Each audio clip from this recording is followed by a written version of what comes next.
L'été a commencé sur une note tragique dans la famille de Brigitte Macron. La sœur aînée de la première dame, Anne-Marie, surnommée Annie, est décédée dans la nuit du 2 au 3 juillet 2025.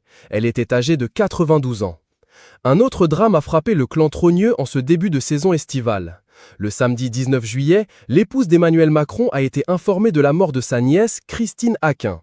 Cette dernière a rendu l'âme à l'âge de 68 ans. Originaire de Boulogne, elle était soignée en région parisienne. Aucune information n'a été donnée sur la maladie contre laquelle elle luttait depuis longtemps. Un repos bien mérité. D'après les informations recueillies par nos confrères du magazine Gala, Brigitte et Emmanuel Macron ont posé leurs valises hier soir au fort de Brégançon, fief situé à Bormes-les-Mimosas dans le département du Var. Ce havre de paix accueille le chef d'État et sa femme chaque année pendant 3 semaines depuis 2017. Toujours selon Gala, les filles de Brigitte Macron, Laurence et Tiffaine Ozière, auraient rejoint le couple présidentiel. Une story Instagram postée par la fille aînée de la première dame confirme l'information. Il s'agit d'une photo prise à bord d'un TVG sur laquelle on la voit bouquiner entre ses deux filles occupées à dessiner.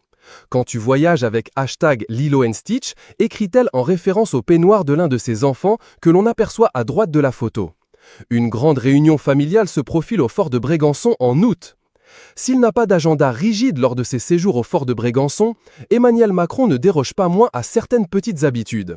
Les matinées sont d'ordinaire consacrées aux coups de fil ou aux réunions avec ses collaborateurs parisiens.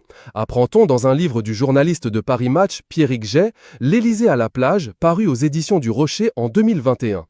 S'ouvre ensuite une parenthèse sportive durant laquelle le président de la République pratique de la boxe ou un jogging sur hauteur de Bormes-les-Mimosas avec ses gardes du corps sur une longueur de 12 km tous les 2 jours.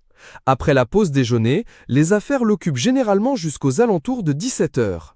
Le mari de Brigitte Macron s'en va alors faire quelques brasses et plongeons en famille, parfois du jet ski. De son côté, la première dame jette plutôt son dévolu sur la plongée sous-marine, les balades à vélo et la supervision des repas.